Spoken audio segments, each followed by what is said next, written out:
Good morning. Isn't it lovely and festive in here? Let's sing from the gray hymn book, hymn number 226, People Look East. I invite you to rise in body and our spirit, and let's make a joyful noise together.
Thank you for singing.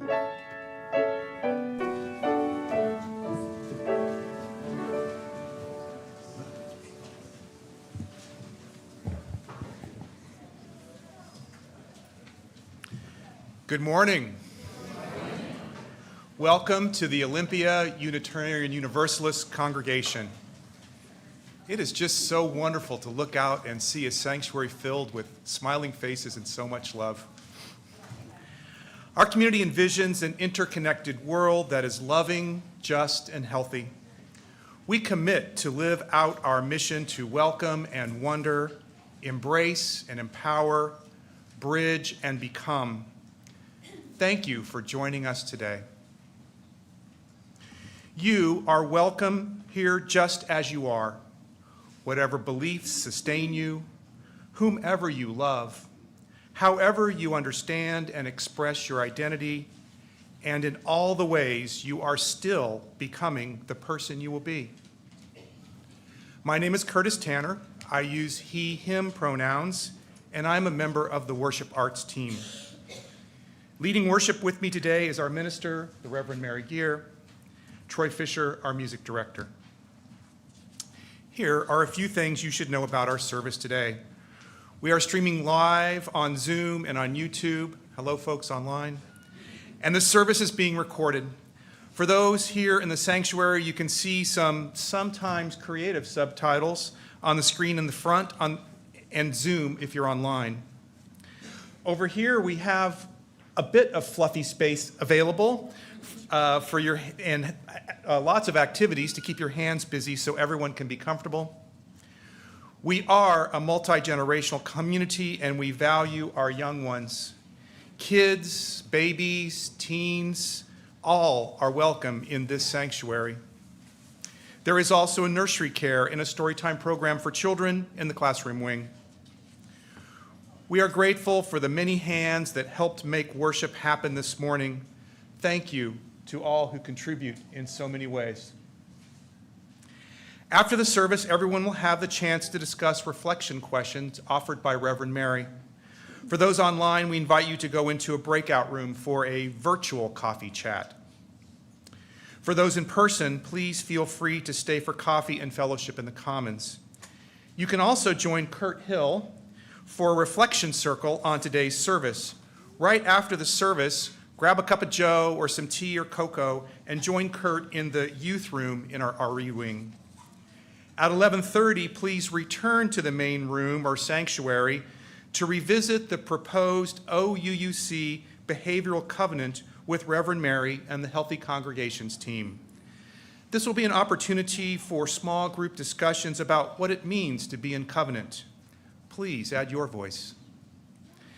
And then later today at 3 p.m., join Kristen Ang from the Faith Action Network as we gather the South Sound Justice community to talk about how we can show up in the January state legislative session.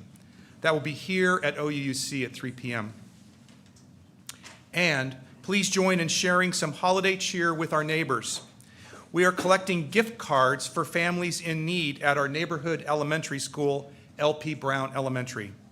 The school would love to have the cards by December 8th so they can organize their giving, so please see Reverend Sarah this week with a gift card donation. Cards in amounts of $25 to major stores are easiest for organizers.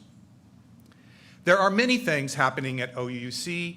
Check out the Tuesday electronic update or the website for the most up-to-date information. Now, let us open our hearts and our minds as we prepare for worship. It is good to be together.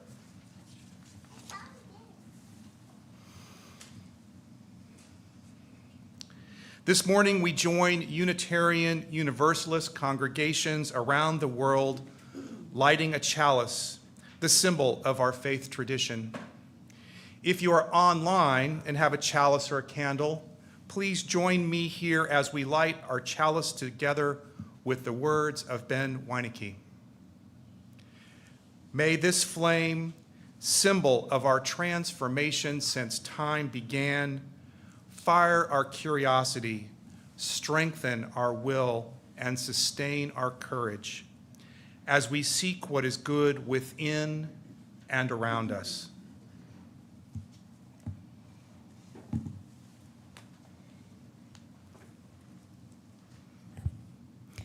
Welcome, everyone.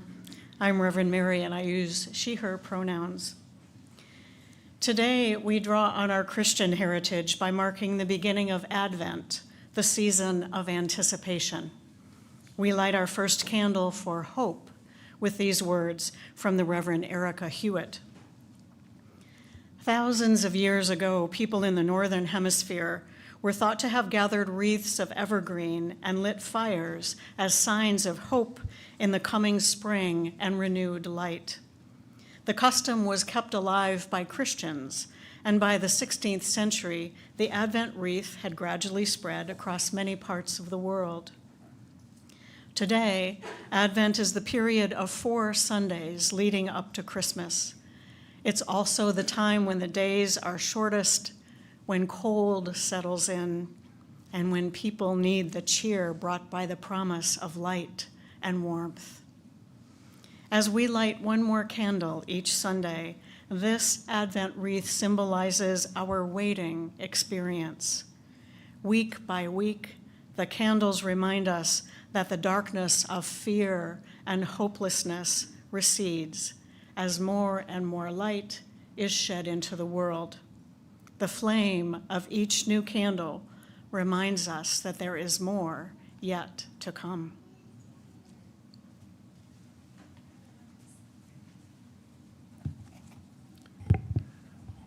On this first Sunday in Advent, we light this candle of hope with the words of Macrina Whitaker, a Benedictine monastic. I was just thinking one morning during prayer how much alike hope and baking powder are.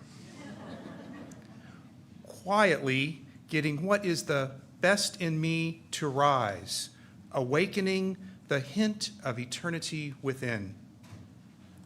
May this candle awaken the best in us, connect us to the eternal, and give life to our hope.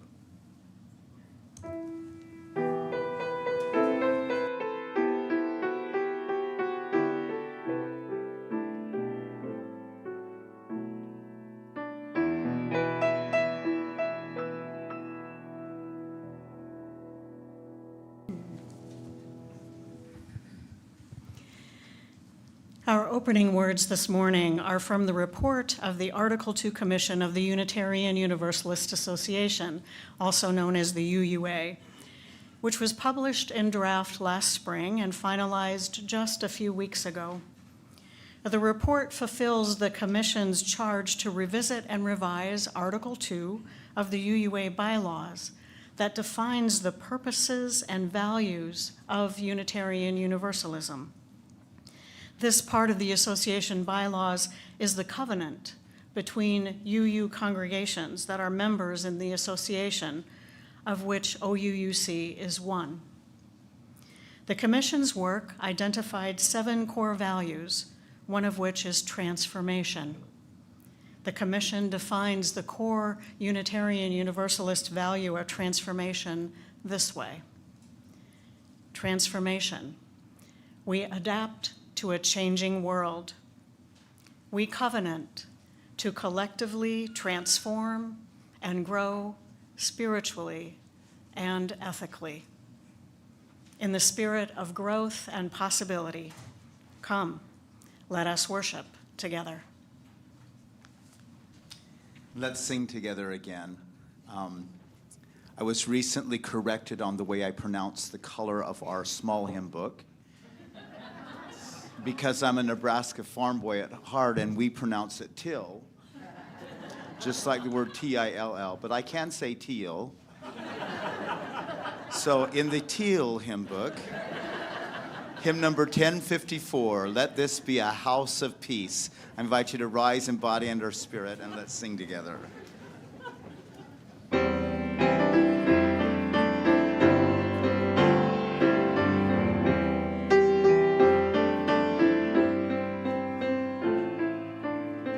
Let this be a house of peace, of nature and humanity, sorrow and elation. Let this be our house, a haven for the needy.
The spiritual theme of our OUUC community for the month of December is transformation. The worship arts team meets monthly with Reverend Mary, Troy, and others to reflect on our worship services and to share images that reflect the monthly theme. When we came together to discuss transformation, we shared visions of butterflies as emblematic of transformation. For me, this resonates both with my head as a professional biologist and my heart as a Unitarian Universalist seeking to transform and be transformed. Consider the wondrous mystery that is the transformation of a butterfly. This monarch egg was placed on this leaf by a winged adult female. She chose this spot to provide both shelter and nourishment for the caterpillar that will succeed her, carrying on the cycle of life and the continuance of her species. The larva emerges, undergoing metamorphosis, growing, maturing into a caterpillar. The larva is gaining the strength needed to undergo their final transformation from a caterpillar entombed in a chrysalis to an adult butterfly. The beautiful monarch emerges, takes flight, mates, and the cycle continues. What does this mystery of nature hold for you? Can you remember a time in your life when you too were transformed? The small steps from larvae to caterpillar to the emergence of a being reborn? What transformation are you preparing for in your life? Have you witnessed this transformation in others? Now let us consider for a moment another facet of transformation often attributed to the beautiful winged monarch. Have you heard of the butterfly effect? The term is closely associated with the work of mathematician and meteorologist Edward Norton Lorenz. Lorenz noted that the butterfly effect is derived from the metaphorical example of the details of a tornado, how the exact time of formation, the exact path taken might be influenced by the most minor of perturbations, such as a distant butterfly flapping their wings several weeks ago. I'll spare you the lessons on chaos theory and the mathematical equations that scientists have developed to explore this theory, but it's a real thing that scientists discuss, argue, and spin off in new directions.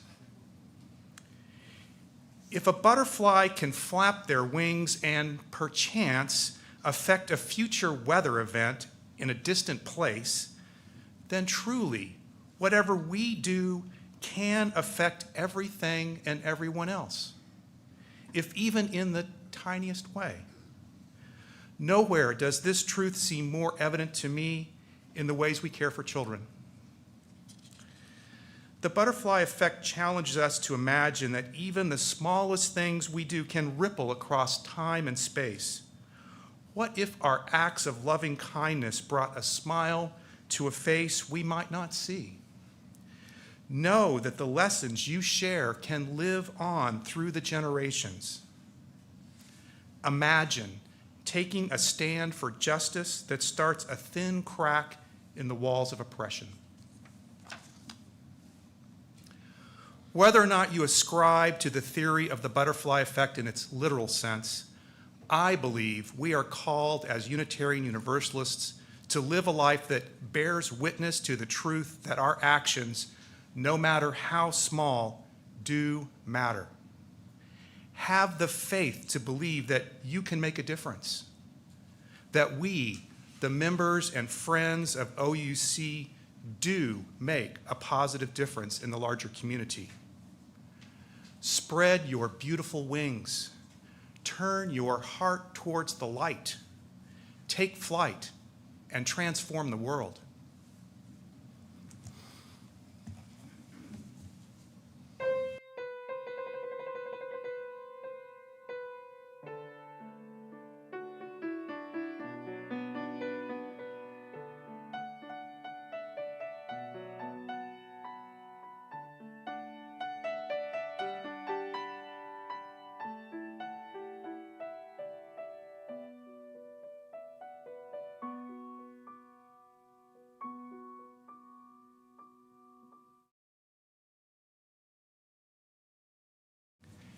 Each Sunday, we engage in the spiritual practice of generosity and gratitude by joining together in service to our community and to something greater than ourselves.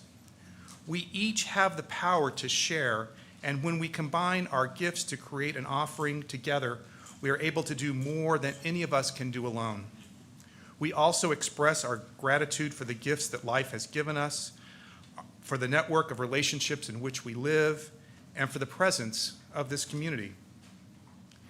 If you are new or visiting us for the first or second time, you are our guest and we do not expect you to contribute. However, if you are moved to be part of our offering, what you share will be most gratefully received. The offering here does two things. It helps to support the ongoing work of this congregation, which is also supported by your regular pledges.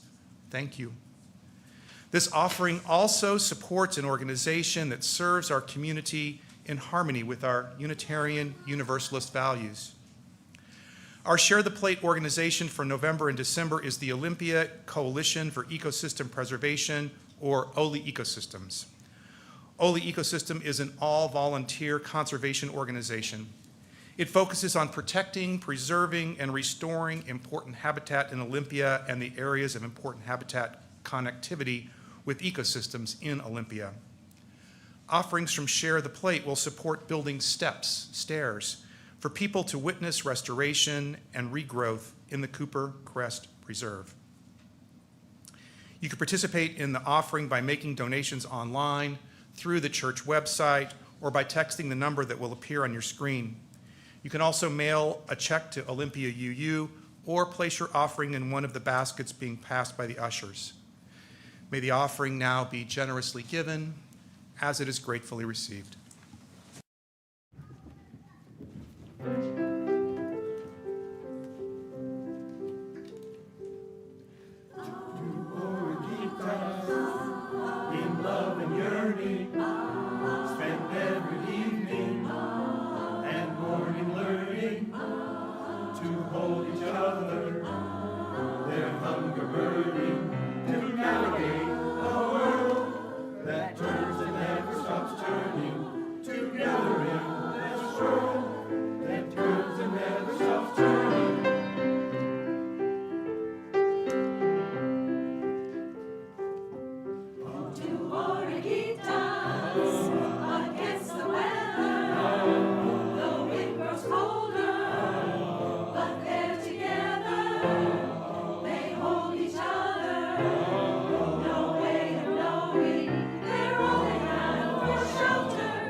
Thank you so much for your generous gifts and all the ways that you share them.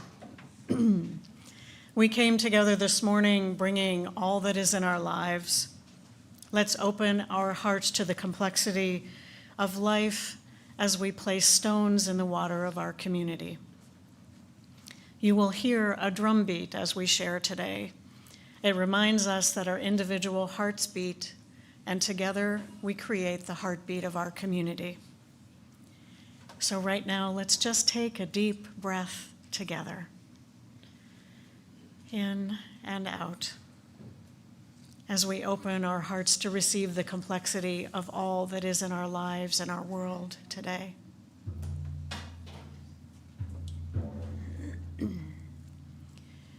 We will place stones in the water this morning to acknowledge that our world is not at peace, and also acknowledging all who are working for a more just and peaceful world.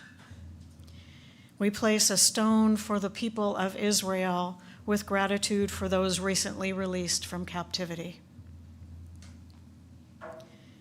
We place a stone for the Palestinian people with gratitude for those recently released from captivity. We place a stone for all the people of the Middle East who are impacted by this war. We place a stone in the water for those impacted by the war in Ukraine. And we place one more stone in the water in recognition of all the places where there is war in our world.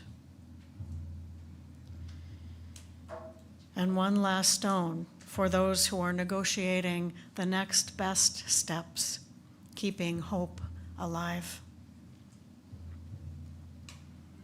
We continue to raise our voices in prayers for peace.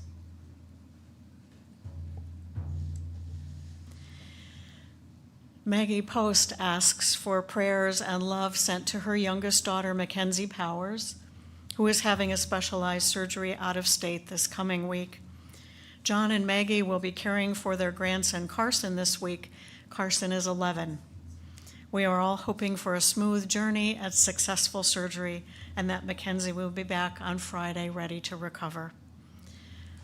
Maggie and John, we send our love and care to you and your family with prayers for a speedy recovery for Mackenzie.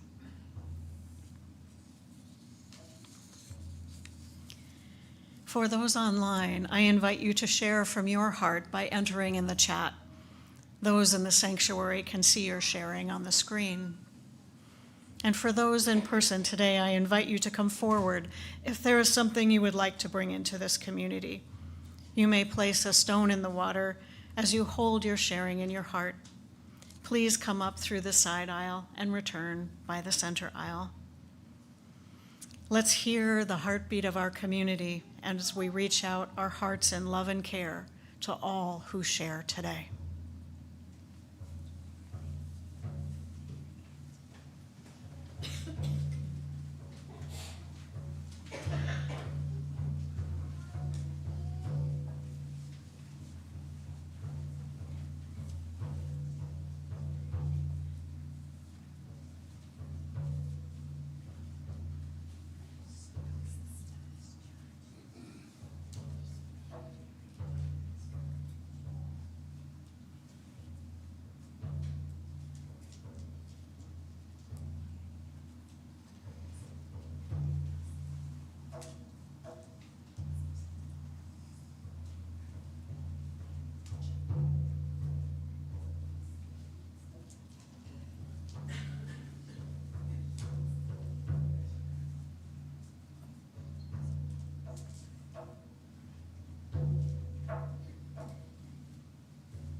We place a stone in the water for all that has been shared online, shared from the heart.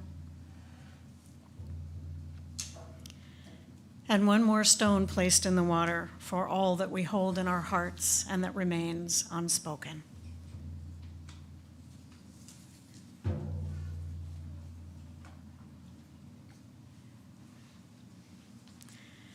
Please be in whatever way is comfortable for you for reflection and silence. I invite you to place your hand on your heart or your chest or your belly and feel your breathing. Feel that you are alive. Would you repeat after me? May I be safe. May I be peaceful, healthy, and strong.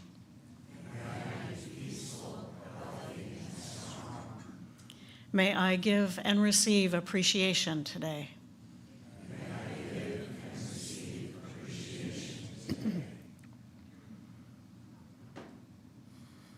Now I invite you to extend your heart and mind out to others in your circle of friends and family, neighbors, co-workers. And please repeat after me. May you be safe. May you be peaceful, healthy, and strong.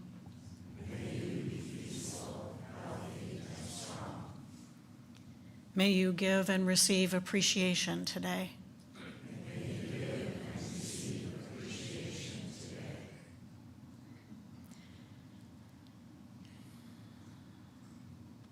And now I invite you to extend your heart and mind out to all beings, all that is in the interconnected web of life. And please repeat after me. May all beings be safe. May all beings be peaceful, healthy, and strong.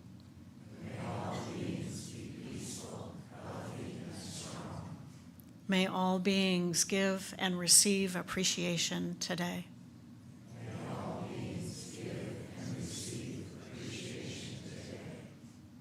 May this be so. Let's hold a moment of silence together.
Invite you to remain seated and let's sing together hymn number 1031.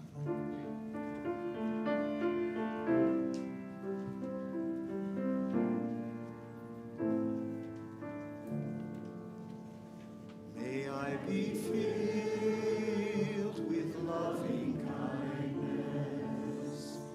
May I be well. May I be filled with loving kindness.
Today's first reading is from Reverend Angel Kyoto Williams. None of these things actually help us work through conflict in a transforming way. If we try to win, control others, disappear from the conversation, or silence others, we lose the capacity to learn from the substance of the disagreement. We lose the potential creativity that might lie in discovering that our wants, needs, or convictions are not actually mutually exclusive after all.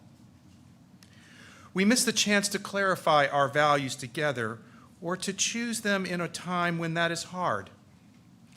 There is so much richness that we lose by cutting off the possibility of walking into and engaging conflict covenantally. But what if it is possible to be in conflict and covenant at the same time?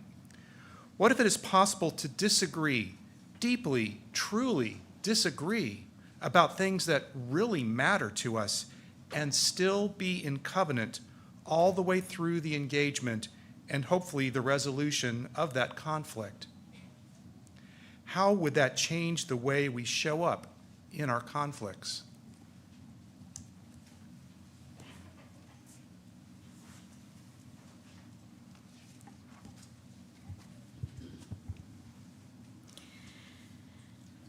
A small and growing fellowship discusses whether to ask a minister to share ministry with them.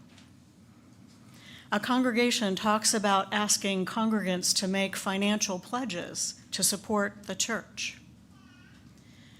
A congregation growing in size thinks about designing and constructing a new church building.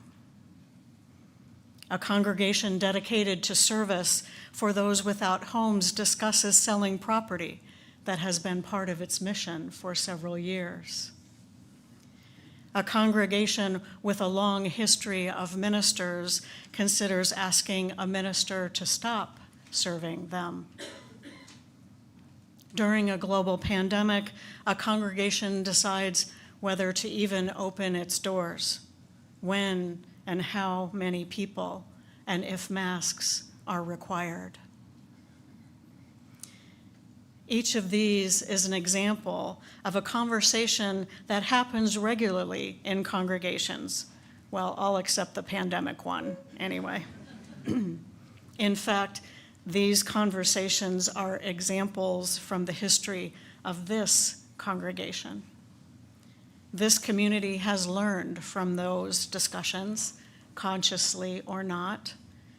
These conversations and the resulting decisions changed the congregation at the time, and they influence us now. What is also important is how the conversations happened, who was included and who was listened to, what was said and how it was said, and whether the relationships were sustained or broken. Those things also live on and influence us today, whether we say them out loud or not, and whether we are aware of them or not. We might call these conversations and decision points conflicts.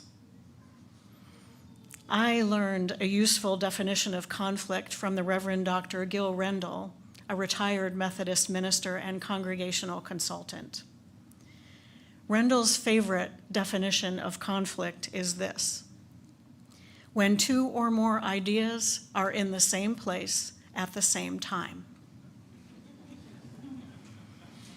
I really appreciate the simplicity of this definition.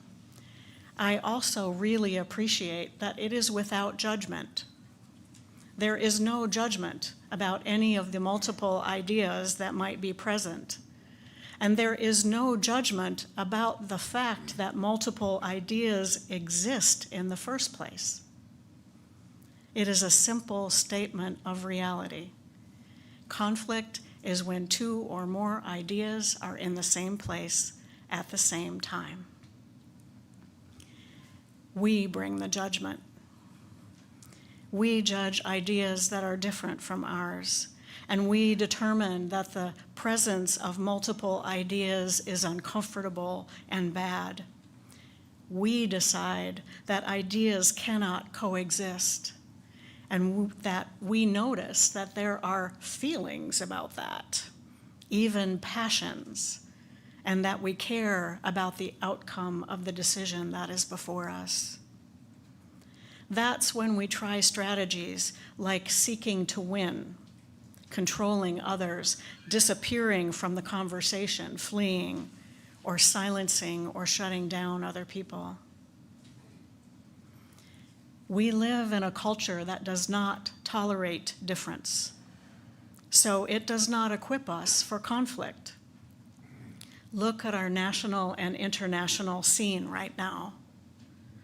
We are ill-equipped, and so we are afraid, and we think that something is wrong when conflict arises. What if we tried something different? After all, nonviolent conflict is necessary for change. If we were never challenged by differences, we would never grow, spiritually or otherwise. If those conversations hadn't happened back in the day, this congregation might not have a minister or a building or financial support, or even have survived COVID as well as we did. Growth requires conflict. In her book about transforming conflict, UU minister Teresa Cooley suggests that the evidence of conflict doesn't mean that we've done something wrong, but that we have something to learn. Imagine what might be different in our lives and in our culture if we were taught that idea when we were children. What Cooley suggests is that conflict is an opportunity, and most importantly, an opportunity for justice and transformation. Cooley defines conflict transformation this way, and I'll warn you, it's a lot of words. Conflict transformation is to envision and respond to the ebb and flow of social conflict as life-giving opportunities for creating constructive change processes that reduce violence, increase justice in direct interactions and social structures, and respond to real-life problems in human relationships. In her definition, Cooley normalizes conflict as part of the ebb and flow of life and reframes it as a chance to constructively change our interpersonal relationships and our society in ways that uphold our values and support life and our relationships. In her book, Cooley outlines a process of transforming conflict that requires two actions. The first is the process of self-discernment and self-awareness. We ask questions like, what is my part in this drama? Instead of blaming others, what have I contributed here? What are my values, goals, and motivations, and how are they showing up in this conflict? And even though this process is an internal one, we don't have to do it alone. We can call on trusted others to help us listen and reflect what they hear. We might even invite feedback if we're open to it. We need not be alone in that self-reflection process. And then the second part of conflict transformation is what Cooley calls moving from me to we.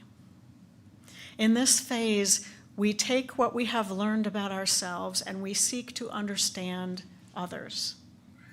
We practice setting aside our story and biases to listen and converse to understand. With this practice, we learn that we can listen to a different idea without compromising our own beliefs. Listening does not mean agreeing. It means seeking to understand. We can share our values and beliefs, then ask questions and listen to those that are different from ours. And then in congregational life, often a decision will be made. Sometimes it will be made by congregational leaders, and sometimes by a democratic vote or other means of decision making. And it is rarely the case in a congregation that everyone agrees. The hoped for outcome is not that everyone agrees, but that everyone is heard. And in a spiritually mature congregation, the expectation is that everyone is heard. And once a decision is made, everyone works to implement that decision, even if they disagree. And that's where our covenant comes in. We are a faith tradition that is united by the covenants that we make. We're not united by sharing the same beliefs. That's what we mean when we say we are a covenantal faith, not a creedal faith. Our belonging here does not require that we believe the same things, but that we share values and we agree about how we will be together in community. And that agreement is what we call our covenant. After the service today, our forum will be about making changes to OUUC's current covenant and adding a behavioral covenant. The forum will offer the chance to continue the process that we restarted last fall by reviewing the proposed covenant changes and having small group discussions about covenant. OUUC's current covenant says this about conflict, and this is a part that we're not proposing to change. The covenant says, because we recognize that conflict is normal, we promise to speak with each other directly and honestly from a position of respect, kindness, and love, recognizing that to do so, there will be times when we need to seek counsel from the community. Our congregational covenant invites us into conflict transformation. It recognizes that conflict happens. Remember, 2 or more ideas in the same place at the same time necessary for growth. With this covenant, we make a promise to each other about how we will be together when we are in conflict. I learned to change my language and thinking about covenant recently. I used to say that we need a behavioral covenant so that we will know when we are out of covenant. What I learned is that we can be in conflict and in covenant at the same time. In fact, it's essential that we are in conflict. It's essential that we're in covenant. It's essential that we're in covenant, especially when we are in conflict. Our covenant is that container. It's the container that holds us when we have 2 or more ideas in the same place at the same time. The covenant is how we agree to be together when we disagree. The only time that we are out of covenant is when we remove ourselves from the covenant and from the community. Now I say that we need a behavioral covenant so that we are clear about how we promise to behave with each other, including when we are in conflict. So what if we were to see congregational conflict as an opportunity to live into our covenant, to transform ourselves, and to transform our community?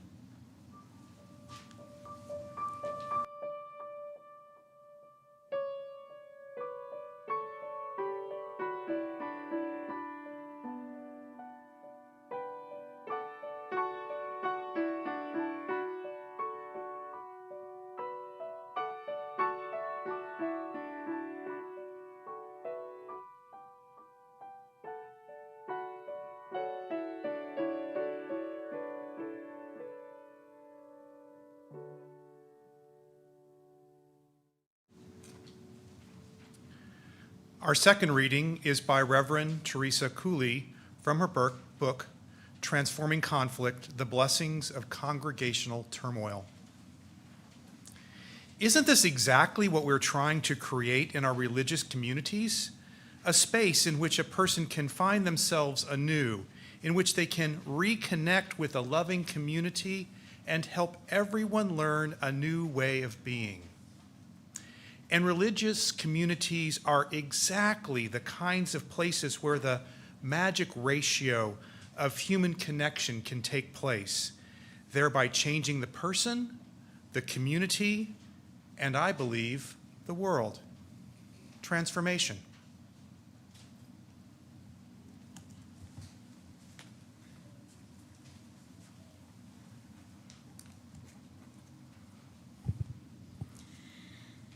The process in which a caterpillar becomes a butterfly is a process of transformation. A caterpillar makes a chrysalis, then dissolves, literally disintegrating and becoming goo before it reforms and emerges as a butterfly. The process of transformation is not a process of improvement. It is a process of change. The caterpillar doesn't emerge from the chrysalis as a better caterpillar. It emerges as something totally different. Our spiritual theme for the month of December is transformation. It is one of Unitarian Universalism's core values, identified by a deep and wide process to clarify who we are in this evolving world. I read the definition of this value as our opening words today. Transformation. We adapt to the changing world. We covenant to collectively transform and grow spiritually and ethically. This last sentence is important because it mentions covenant. This definition of transformation is part of the proposed changes to the UU Association's covenant, the agreement that UUA member congregations make when they join the association. OUUC is a member of the UU Association, along with 973 other congregations around the United States. In June, at our annual General Assembly, we will vote on these proposed changes, including covenanting to be open to growth and change spiritually and ethically, and agreeing to support each other as congregations as we do so. So both OUUC and the UUA are revisiting our covenants right now, something that we commit to do regularly as we grow and change. And isn't there a lot of change happening in the world today? If we are committed to growth and change, and conflict is necessary for growth and change, well then, perhaps we need to learn to be better at transforming conflict. Columnist David Brooks suggests that we don't need to disagree less. We need to learn to disagree better. If COVID taught us nothing else, I hope we've learned that we are always in the goo of transformation. In the real world, all stages of the transformation process exist. There are caterpillars, chrysalises, and butterflies all at the same time. And so it is with congregations. We have butterflies, wonderful and beautiful transformation that we've experienced, like supporting online participation in our community now. We have chrysalises, things in process, waiting to emerge, needing some time and attention, like our proposed covenant changes. And we have caterpillars, waiting to begin, waiting for recognition, like the big question of whether we want to intentionally grow as a congregation. We are always in process as individuals and as a community, not what we once were and not what we will be. Being in the goo means that there is possibility. The choir sang beautifully today of two butterflies, singing, "It's your time to grow, fall apart, reunite, don't be afraid in a world that never stops changing. Let the walls come down and don't hold on too tight. It's time to fly." And isn't that the purpose of a congregation? A place where we can be held in loving community and in covenant as we learn and grow. We transform ourselves so that we may transform the world. Journalist and writer Krista Tippett wrote, "We create transformative, resilient new realities by becoming transformed, resilient people." Spiritually mature people and congregations can not only tolerate difference, but they welcome it, and they learn the skills of conflict transformation. They know that being in a faith community means expecting to be transformed. They know that we all bring here our deepest values, our most vulnerable hurts, our tender aspirations, and so, of course, sometimes they will collide with other people's values and hurts and aspirations. This process of transformation is what we call faith development or spiritual deepening. In the Christian tradition, it's called discipleship. No matter what we call it, we commit to discern our values and live them in the community and in the world, because what we do in here is what we take out there. For the past few months, we have been exploring OUUC's history, and there are some tender points that some have asked to revisit, including how we have been impacted by COVID. The Healthy Congregations team and I are committed to offering supportive, restorative circles for those conversations to happen. This community is also in the process of exploring our covenant, the container that holds us when we are in agreement and when we are in conflict. The Healthy Congregations team and I are committed to creating circles for those discussions too, like we are doing today. It takes all of us to engage in these big questions of who we are and who we aspire to be. I hope you will add your voice to the song that we create together. As we move into this month of darkness and wonder, may we see the opportunity that lives in the goo. May we be open to growth, and may we be transformed and transformative. Let's be together in silence for just a moment.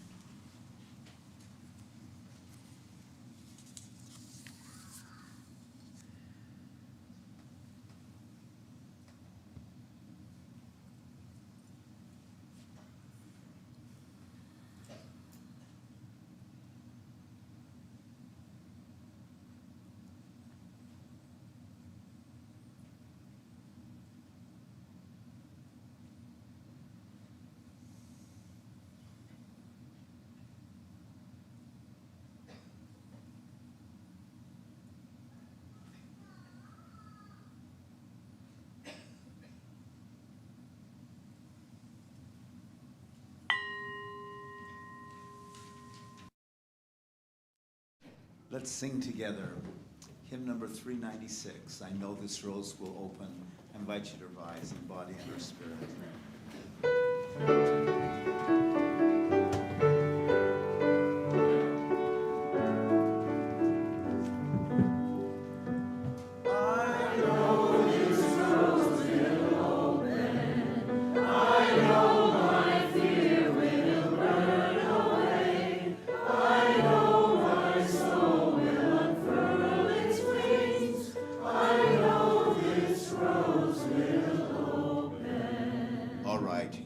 Me to it. Let's do it as a round.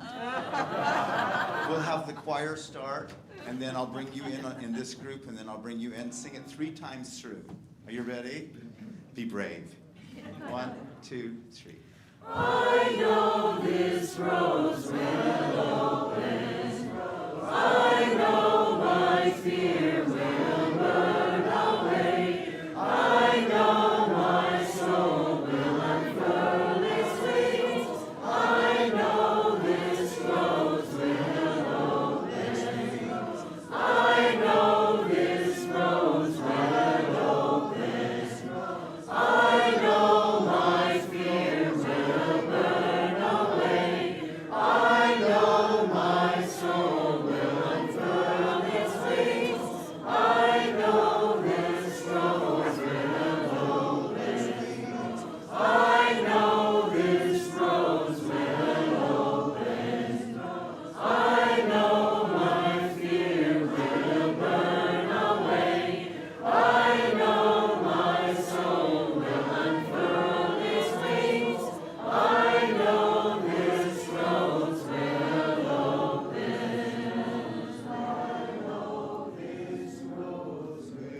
we extinguish our chalice with these words from Kent McCusick.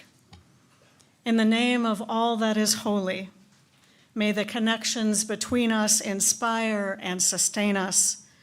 May the flame of life within us and amongst us be a sacred reminder that we are all called to serve, to grow, and to love as we continue this journey of transformation. Go in peace, go in joy, go in love.